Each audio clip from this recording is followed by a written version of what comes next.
രോഗങ്ങൾ വന്നാൽ മരുന്ന് കഴിക്കണം. പക്ഷെ ആരാണ് രോഗി എന്നുള്ളത് മാത്രമാണ് പ്രശ്നം.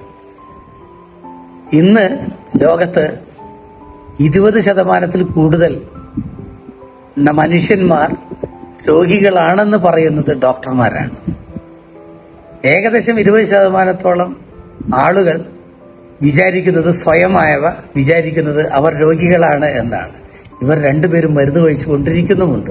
അവർക്കൊക്കെ മരുന്ന് തന്നെ വേണമോ എന്നുള്ള കാര്യത്തിൽ വലിയ ഒരു ചിന്ത ആവശ്യമാണ് എന്ന് ഇപ്പോൾ ഇറങ്ങുന്ന പല പഠനങ്ങളും സൂചിപ്പിക്കുന്നു. ഞാൻ പറഞ്ഞതിൻ്റെ അർത്ഥം ഇത്രയ്ക്കേ ഉള്ളൂ. നമ്മുടെ ബോഡിക്ക് കൃത്യമായിട്ട് പല അവസ്ഥകളെയും ശാരീരികമായ ചെറിയ ചെറിയ വ്യത്യാസങ്ങളെയും ശരിയാക്കാനുള്ള കഴിവുണ്ട്.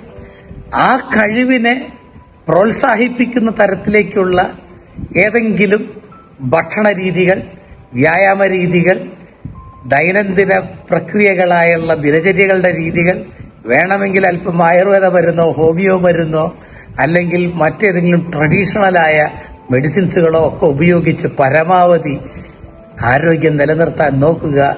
മരുന്നുകളെ ഡിപ്പെൻഡ് ചെയ്യുന്നത് വളരെയധികം കുറയ്ക്കുക. അത് നിങ്ങളുടെ ചിന്തയെ ഹനിക്കും, അത് നിങ്ങളുടെ ധനത്തെ ഹനിക്കും, നിങ്ങളുടെ ജീവിതത്തെ ഹനിക്കും.